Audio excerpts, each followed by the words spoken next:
సూర్యాపేటలో అవిశ్వాస రగడ చోటు చేసుకుంది. Municipal chairperson Perumala Annapurna, vice chairman Putta Kishore Kumar పై అవిశ్వాస తీర్మానానికి రంగం సిద్దమైంది.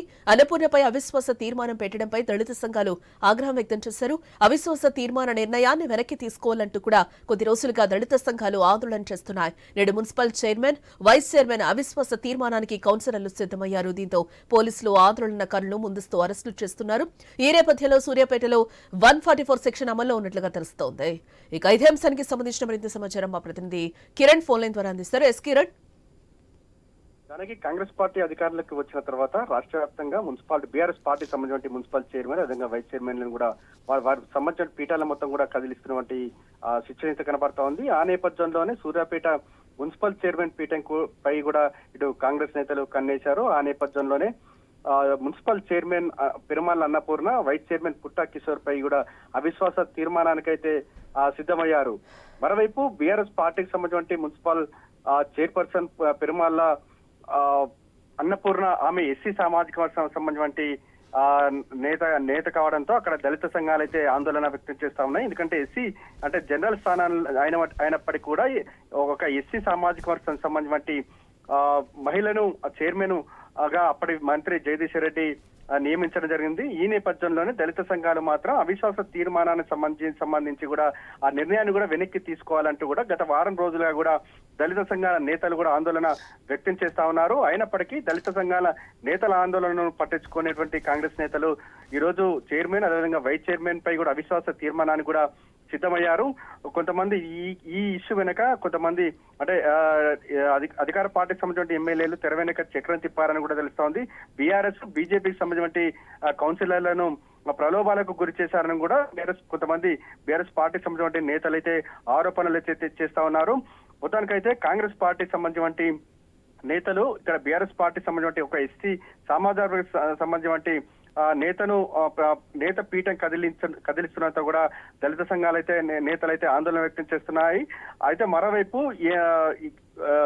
గత వారం రోజులుగా కూడా దళిత సంఘ నేతలు ఆందోళన చేస్తుండటంతో కూడా ఎవరు కూడా మున్సిపల్ కార్యాలయానికి రాకుండా కూడా దళిత సంఘాలను కూడా పోలీసులు అయితే అరెస్టు చేస్తా ఉన్నటువంటి పరిస్థితి అయితే ఉన్న నేపథ్యంలో ప్రస్తుతం అయితే సూర్యాపేటలో 144 సెక్షన్ అయితే నెలకొందని చెప్పొచ్చు. మున్సిపల్ కార్యాలయం వద్ద కూడా భారీ పోలీస్ బందోబస్తు అయితే ఏర్పాటు చేశారు. మరి మొత్తానికైతే కాంగ్రెస్ నేతలైతే ఎక్కువ మంది మెజార్టీ సంబంధించిన కౌన్సిల్ సభ్యుల ద్వారా కూడా చైర్మన్ పీఠాన్ని కైవసం చేసేందుకు కూడా చూస్తున్న నేపథ్యంలో బీఆర్ఎస్ పార్టీ నేతలు ప్రజాస్వామ్యానికి విరుద్ధంగా వ్యవహరిస్తున్నారని కూడా బీఆర్ఎస్ సంబంధించిన నేతలు అయితే ఆరోపిస్తున్నారు. మరి ఈ అవిశ్వాస తీర్మానం నెగ్గుతుందా వీగుతుందా అనేది మాత్రం మరి కాసేపట్లో తేలే అవకాశం ఉంది. జానకి,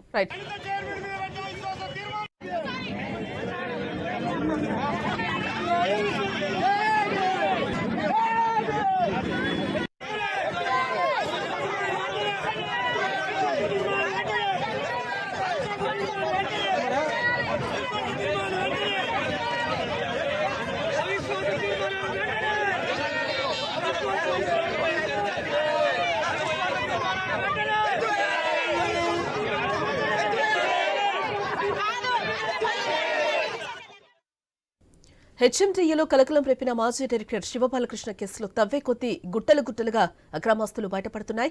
ఆయన ఇళ్లు, కార్యాలయాలు, బినామీ వ్యక్తుల వద్ద అవినీతి నిరోధక శాఖ అధికారులు జరిపిన తనిఖీల్లో ఆదాయానికి మించిన ఆస్తులు భారీగా వెలుగులోకి వస్తున్నాయి. 100 కోట్ల ఆస్తుల్ని కూడబెట్టిన శివబాలకృష్ణ స్థిరాస్తులు, బినామీలు చూసి అధికారులే విస్తుపోయారు. ఈ ఆస్తులను కూడబెట్టేందుకు శివబాలకృష్ణ అనుసరించిన మార్గాలు చూసి ఏసీబీ అధికారులే షాక్ అయ్యారు. పలు ప్రముఖ రియల్ ఎస్టేట్ సంస్థల్లో శివబాలకృష్ణ భారీగా పెట్టుబడులు పెట్టినట్లుగా దర్యాప్తులో ఏసీబీ అధికారులు గుర్తించారు. అయితే రియల్ ఎస్టేట్ సంస్థలకు అనుమతులు ఇచ్చి ఆ లంచాలను పెట్టుబడుల్లోకి మార్చుకున్నట్లుగా తెలిసారు. దీనికోసం హైదరాబాద్ శివార్లలో 100 కొద్ది ఆయన అనుమతులు ఇచ్చినట్లుగా తెలుస్తోంది.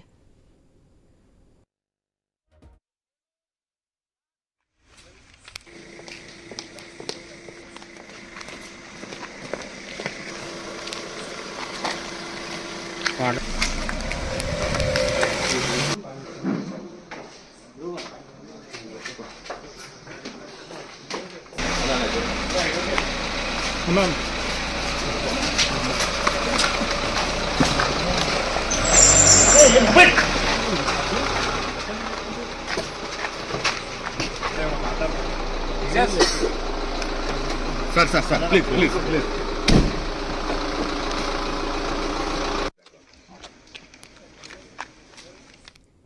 హెచ్ఎండిఏ రెరాలో పనిచేస్తూనే ఆయన ఈ అనుమతులు జారీ చేసినట్లుగా ఏసీపీ అధికారుల దర్యాప్తులో వెల్లడైంది.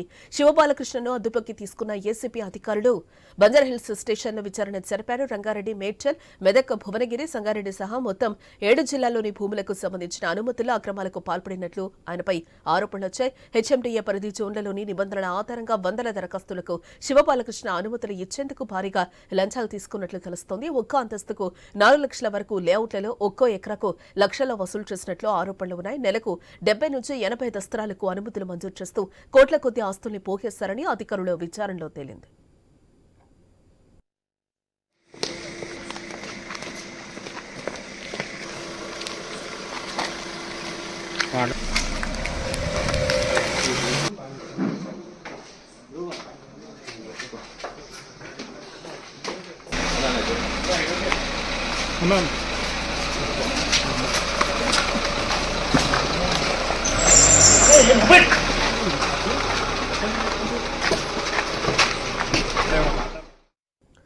ఏ కంపెనీలకు ఎవరికి శివబాలకృష్ణ అక్రమంగా లంచాలు తీసుకునే అనుమతులు ఇచ్చారు అనే విషయాలపై ఏసీబీ అధికారులు ఆరా తీశారు. మరోవైపు బంధువులు, మిత్రులు, సన్నిహితులను బినామీలుగా పెట్టుకుని వారి పేర్ల మీద భారీగా భూములు, ఆస్తులు కొనుగోలు చేసినట్లుగా గుర్తించారు.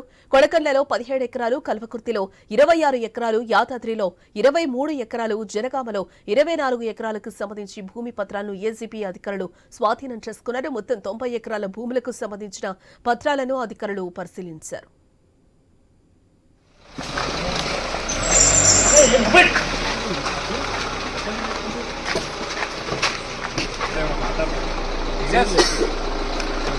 Sir please.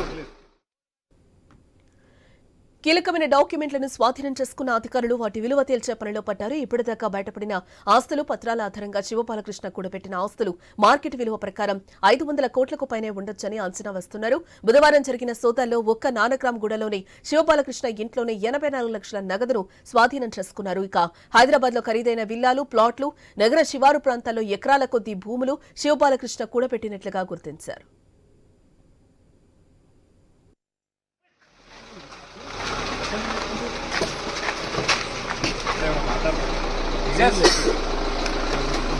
Sir please.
అక్రమాస్తుల కేసులో అరెస్టై జ్యుడిషియల్ కస్టడీలో ఉన్న హెచ్ఎండిఏ మాజీ డైరెక్టర్ శివబాలకృష్ణను ఏసీబీ మరోసారి విచారించనుంది. శివబాలకృష్ణను విచారించడానికి కోర్టులో ఏసీబీ అధికారులు కస్టడీ పిటిషన్ దాఖలు చేయనున్నారు.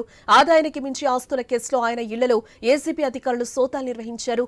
ఈ సోదాల్లో 50 లక్షల రూపాయల నగదుతో పాటు కోట్ల విలువ చేసి 73 వాచీలు, వ్యవసాయ భూమి పత్రాలు స్వాధీనం చేసుకున్నట్లుగా తెలుస్తోంది. ఇక ఇదే అంశానికి సంబంధించిన మరింత సమాచారం మా ప్రతినిధి రవిచంద్ర లైవ్ ద్వారా అందిస్తారు. రవిచంద్ర, శివబాలకృష్ణ జ్యుడిషియల్ కస్టడీలో ఉన్నారు. ఇప్పుడు చెంచల్గూడ జైల్లో ఉన్నారు. ఆయన్ని కస్టడీలో తీసుకుంటేందుకు విచారిస్తేందుకు కస్టడీ పిటిషన్ కూడా ఏసీబీ అధికారులు వేశారు. కోర్టు కూడా కస్టడీ పిటిషన్కి ఓకే చెప్పేటానికి అవకాశం ఉంది. కస్టడీలో తీసుకొని మరింత విచారించాల్సిన అవసరం ఉంది. ఎందుకంటే ఈయనకు సంబంధించిన బినామీలు ఎవరు, అసలు ఈ బినామీలకు ఎంతెంత ఉంది, ఆస్తులు కావచ్చు, స్థిరాస్తులు కావచ్చు, ఆదాయం కావచ్చు, దాంతోపాటు రకరకాలుగా అక్రమాస్తి ఏ స్థాయిలో ఉంది బినామీలకు సంబంధించిన, దాంతోపాటు లాకర్లకు 4 లాకర్లకు సంబంధించిన వివరాలు ఇవన్నీ ఇంకా అతని నుంచి విచారణ చేసేసి ఇంకా విషయాలు చాలా అంశాలు రాబట్టారు. ఎందుకంటే 2 రోజుల క్రితం ఆయన 2 రోజుల క్రితం విచారించినట్టుగా శివబాలకృష్ణ విచారించిన ఏసీబీ అధికారులకు పూర్తిగా సహకరించలేదు. ఆయన కావచ్చు, ఆయన కుటుంబ సభ్యులు కావచ్చు, పూర్తిగా సహకరించకపోవడం వల్ల జ్యుడిషియల్ కస్టడీ విధించారు. ఆ తర్వాత మళ్ళీ ఇప్పుడు కస్టడీలోకి తీసుకుంటారు. ఈ విధంగా విచారణ కొనసాగుతుంది. ఈ విచారణ ఇట్లే కొనసాగుతుంది చెప్పుకోవచ్చు. ఎందుకంటే 500 కోట్లకు పైగా ఆస్తుల్ని విచారణ చేయాల్సిన అవసరం ఉంది. ఆయన ఎన్ని రకాలుగా ఆస్తులు ఉన్నాయో, ఎన్ని రకాలుగా ఆస్తులు దాచుకుంటారు, ఎన్ని రకాలుగా ఆదాయం ఉంటుందో అన్ని రకాలుగా ఉన్నాయి. దాంతోపాటు వెండి కావచ్చు, బంగారం కావచ్చు, వజ్రాలు కావచ్చు, దాంతోపాటు భూములు కావచ్చు, ఫ్లాట్లు కావచ్చు, వ్యవసాయ భూములు, ఈ విధంగా రకరకాలుగా ఐఫోన్లు కావచ్చు, ముఖ్యంగా 24 ఐఫోన్లు, దాంతోపాటు 60కి పైగా ఖరీదైన వాచ్లు, ఒక్కొక్కటి లక్షల్లో, కొన్ని అయితే కోట్లలో కూడా ఉంటాయన్నటువంటి అభిప్రాయాన్ని వ్యక్తం చేస్తున్నారు. అదేవిధంగా వాచ్లు, లగ్జరీగా ఉన్నట్టు లగ్జరీ వస్తువులు, విల్లాలు, ఈ విధంగా ఎన్ని రకాలుగా ఉంటే అన్ని రకాలుగా ఆదాయాన్ని, ఎన్ని రకాలుగా దాయాలను, ఎన్ని రకాలుగా ఉంచాలో అన్ని రకాలుగా ఉన్నటువంటి ఆదాయాలను విచారణ చేయాల్సిన అవసరం ఉంది. 500 కోట్లకు పైగా, ఇంకా ఎక్కువగా ఉంటుంది మార్కెట్ వాల్యూ ప్రకారం చూస్తే ఈ విధంగా ఉంది. ఇంకా బయట చూస్తే మార్కెట్లో ఇంకా ఎక్కువగా ఉంటుందన్న ఆలోచనతో కూడా విచారణ చేస్తారని చెప్పుకోవచ్చు. ఈ విచారణ ఇట్లే కొనసాగుతుంది. ఎందుకంటే ఆయన బినామీలకు సంబంధించి, దాంతోపాటు ఆయనకు గతంలో హెచ్ఎండిఏ డైరెక్టర్ హోదాలో పనిచేస్తున్న శివబాలకృష్ణకు ఆయన పై అధికారులు, ఆయన కింద అధికారులు, ఆయనకు సహకరించిన వాళ్ళకు కూడా విచారణ చేసేటువంటి అవకాశాలు ఉన్నాయి. ఎందుకంటే ఆ రోజు హెచ్ఎండిఏ ఆఫీసులో, అమీర్పేటలో ఉన్న హెచ్ఎండిఏ ఆఫీసులో కూడా సోదాలు నిర్వహించారు. వివిధ అదే డిపార్ట్మెంట్లో వివిధ అధికారులను కూడా అడిగి వివరాలు తెలుసుకున్నారు. ఎందుకంటే మరింత విచారణ చేయాల్సిన అవసరం ఉంది. ఈ చైల్లో ఇంకెంతమంది ఉన్నారు, ఈయన కంటే పైన ఉన్నట్టుగా అధికారులు, అందులో కొంతమంది ఐఏఎస్ అధికారులు కూడా ఉన్నట్టు, దాన్ని ఏ విధంగా విచారించాలి, దీని మీద అంటే ఈయన నుంచి ఇన్పుట్స్ తీసుకున్న తర్వాత విచారణ చేస్తారని చెప్పొచ్చు. ఈయన కింది అధికారులు, ఎందుకంటే ఈయన డైరెక్టర్గా, హెచ్ఎండిఏ డైరెక్టర్గా ఉండి, దాంతోపాటు సిటీ పక్కన ఉన్న 4 జోన్లలో కూడా, హెచ్ఎండిఏ పరిధిలో 4 జోన్లు ఉంటాయి. 4 జోన్లు జనరల్గా డైరెక్టర్ ఒక 2 జోన్లు మాత్రమే చూసుకోవాల్సి ఉంటుంది. అలా కాకుండా ఈయన 4 జోన్లలో కూడా చక్రం చెప్పినట్టుగా సందర్భాలు కూడా ఉన్నాయి. దీంతో విల్లాలు కావచ్చు, పర్మిషన్లు, భూములు మార్పిడి, ఈ విధంగా రకరకాలుగా అందులో దూరి ఈ విధంగా ఆయన ఇష్టం వచ్చినట్లు వ్యవహరించారు. అందుకే ఇంత సంపాదనకు కారణమైంది. ఈ విధంగా అక్రమాస్తి సంపాదించారన్న ఆలోచనతో కూడా విచారణ చేస్తున్నారని చెప్పుకోవచ్చు. అంతేకాకుండా త్రిబులోన్ జీవోలు భూములు కూడా కొన్ని భూములు మార్పిడులు చేర్పులు చేశారు. ఎందుకంటే మొన్నటి వరకు త్రిబులోన్ జీవోలో ఎవరు అంటే మార్పిడి చేర్పిడి చేయడానికి, అందులో ఎలాంటి నిర్మాణాలు చేయడానికి అవకాశం లేనట్టు విధంగా ఉన్నప్పటికీ ఈయన కనుసన్నల్లో చాలా భూములు మార్పులు జరిగినాయి. దాంతోపాటు భవనాలు, అక్రమ నిర్మాణాలకు అనుమతులు ఫోకస్ పెట్టారని అనుకోవచ్చని అంటారు. ఇన్ని ఇయర్స్ లేంది. అయితే విషయం ఏంటంటే, కరెక్ట్ క్వశ్చన్ అడిగారు మీరు. గతంలో కూడా ఈయన మీద ఆరోపణలు వచ్చాయి. ఏసీబీ అధికారులకు గతంలో కూడా ఈయన మీద ఆరోపణలు వచ్చాయి. కొంతమంది బాధితులు, కొంతమంది ఈయనని ఏసీబీ అధికారులు అప్రోచ్ అయ్యారు. అయితే ఆ టైంలో ఈయన మీద విచారణ చేసేట వీలు కలగలేదు, అది ఏ విధంగానో కలగలేదు. అయితే ఇప్పుడు మాత్రం విచారణ చేసేట అవకాశం వచ్చింది. అందుకని గతంలో వచ్చిన ఆరోపణలు ఇప్పుడు వచ్చినట్టుగా ఈ విధంగా రిపోర్ట్ను బట్టేసి అన్ని విధాలకు కూడా విచారణ చేయాలి. ఈ విచారణ 1-2 రోజులు కాకుండా ఈ జ్యుడిషియల్ కస్టడీ ఉన్నంత కాలం కూడా ఈ విచారణ కొనసాగుతుందని చెప్పుకోవచ్చు. దీంతో 190 ఎకరాలకు పైగా ఉన్నటువంటి భూమితో పాటు, దాంతోపాటు వ్యవసాయ భూమితో పాటు ఈయన స్థిరాస్తులు, ఈ విధంగా అన్ని అంశాల మీద కూడా విచారణ చేసేట్టుగా ఆ విధంగా ఏసీబీ అధికారులు కస్టడీ పిటిషన్ వేశారు. కస్టడీ కూడా కోర్టు అనుమతిస్తుంది. ఈ విధంగా కస్టడీ తీసుకొని మిగతా ప్రాంతాలు అంటే ఆయన బయట తీసుకొని లాకర్లు కావచ్చు, ఈయన ముఖ్యంగా ఈయన బినామీలు కావచ్చు, అందులో కొంతమంది ఈయనకు సంబంధించిన డ్రైవర్ కూడా ఉన్నట్టు, ఈయన దగ్గర ఉన్నట్టు కొంతమంది కింది స్థాయి అధికారులు కూడా బినామీలుగా ఉన్నట్టు తెలుస్తుంది. అయితే ఈ బినామీలందరినీ కూడా విచారించిన తర్వాత పూర్తి వివరాలు తెలుస్తుంది.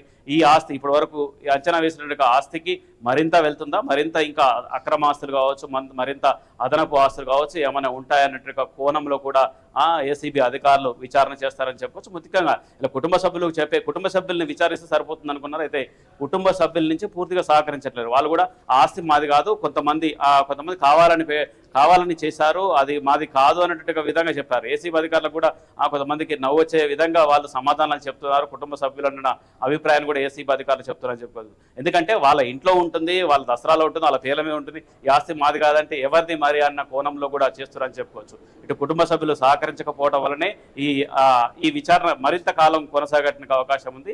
ఈ బాలకృష్ణ కూడా పూర్తిగా సహకరించట్లేదు, శివబాలకృష్ణ పూర్తిగా సహకరించట్లేడు. ఇప్పుడు ఈ కస్టడీలో తీసుకొని రోజువారీగా విచారణ చేసి తేలుతుందన్నట్టు కోణంలో చూస్తున్నారు. శివబాలకృష్ణతో పాటు మరికొంతమంది అధికారులు కూడా, ఉన్నత స్థాయి అధికారులు కావచ్చు, దాంతో పాటు దాంతోపాటు హెచ్ఎండిలో ఉన్న కింది స్థాయి అధికారులు కావచ్చు, వీళ్ళందరినీ విచారణ చేసేటువంటి అవకాశాలు ఉంది. అంతేకాకుండా ఈ మధ్య కాలంలో ఈయన రెరాకు సెక్రటరీగా ఉన్నారు. ఈ రెరాకు సంబంధించిన ఇందులో కూడా ఏమైనా ఫైళ్లు, దసరాలు అటు ఇటు మార్పులు చేర్పులు కావచ్చు, దసరాలు అనుమతులు ఇవ్వటం కావచ్చు, ఇవన్నీ ఇంకా ఏమైనా చేస్తారా? దీనికి సంబంధించిన లేఅవుట్లకు అనుమతి కావచ్చు. ఎందుకంటే రియల్ ఎస్టేట్లో వందల వేల కోట్లలో ఈ వ్యాపారాలు, లావాదేవీలు కొనసాగుతాయి కాబట్టి అందులో ఇంకెంత అక్రమంగా అనుమతులు ఇవ్వాల్సిన అవసరం లేనట్టు కూడా ఆ అనుమతులు అంటే భూములకు సంబంధించిన అనుమతుల్లో కూడా అక్రమాలు జరిగాయని కూడా మీరు చెప్తున్న నేపథ్యంలో దీనికి సంబంధించి ధరణికి సంబంధించిన భూములు కూడా ఉన్నాయని చెప్తున్నారు కదా. ఎస్, దీనికి సంబంధించి బాధితులు కూడా ఎవరైనా ఉన్నారని అనుకోవచ్చు అంటారా రవిచంద్ర? ఏసీబీ అధికారులను అప్రోచ్ అవుతున్నట్టు అయితే బాధితుల వివరాలు ఇంకా ఏసీబీ అధికారులు వెల్లడించట్లేదు. ఎందుకంటే పూర్తి రిపోర్ట్ తీసుకున్న తర్వాత వెల్లడించాల్సిన అవసరం ఉంది. ఎందుకంటే ఆ గతంలో కొన్ని భూములను ఈయన పేరు మీదకి, అంటే కొన్ని చోట్ల పదుల సంఖ్యలో ఎకరాలు, జనగామలో 23 ఎకరాలు, కొడకల్లో 17 ఎకరాలు, కలవకుర్తిలో 26 ఎకరాలు, అటు యాదాద్రిలో ఈ విధంగా సుమారు 90 ఎకరాలు ఉన్నాయి. కాబట్టి ఇవి ఏ విధంగా ఈయన భూమి అంటే ఈయన పేరు మీదకి వచ్చింది, అంటే ఏ విధంగా సంపాదించారు, ఎందుకంటే అక్రమంగా ఆ గతంలో ఉన్నటువంటి కొన్ని వివాదాస్పద భూములు కూడా ఈయన పేరు మీదకి రాయించుకున్నారా, దానికి సంబంధించిన బాధలు కూడా ఏసీబీ అధికారులు అప్రోచ్ అవుతున్నారు. ఆ ఏసీబీ అధికారులు కూడా వాళ్ళ నుంచి ఇన్పుట్స్ తీసుకున్న తర్వాత విచారణ చేసిన తర్వాత అసలు ఎలా వచ్చింది మీకు ఈ భూమి అన్న కోణంలో కూడా విచారణ చేస్తున్నారు. ఇప్పుడు బాధితుల నుంచి పూర్తి సమాచారం తీసుకున్న తర్వాత ఈ విధంగా విచారణ కొనసాగుతుంది. అసలు ఈ వ్యవసాయ భూములు కావచ్చు, ఆస్తులు కావచ్చు, స్థిరాస్తులు కావచ్చు, విల్లాలు కావచ్చు, రకరకాల వాచ్లు కూడా ఇవన్నీ గిఫ్ట్లు ఇచ్చారా, లేకపోతే ఈయన కొన్నారా, ఎక్కడ కొన్నారు, ఏంటి, దాంతోపాటు ఇన్ని ఫోన్లు దగ్గర 24 ఐఫోన్లు వాడాల్సినటువంటి అవసరం ఏముందన్న కోణంలో కూడా విచారణ చేస్తున్నారు ఏసీబీ అధికారులు. జానకి. రైట్ రవిచంద్ర.